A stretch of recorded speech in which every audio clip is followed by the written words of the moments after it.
Do you think I should have my glasses on? Or do you think I should take my glasses off?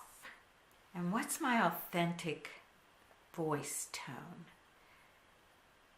Is it the way I talk to my sister? Or perhaps it's the way I talk to my flowers in my garden. Or maybe it's the way I talk to God. I don't know. These are just a few of the questions I need to answer because I'm going to be creating vlogs, which are video blogs. I'm doing it as part of my 100-day project. I want to increase people's awareness about ending Alzheimer's disease.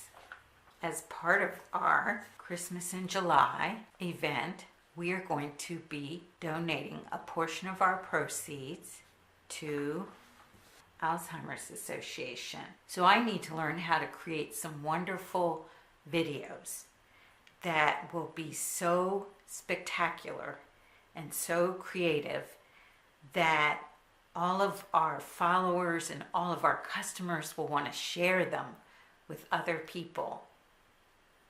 So what do you think? Should I take my glasses off? Or should I leave my glasses on?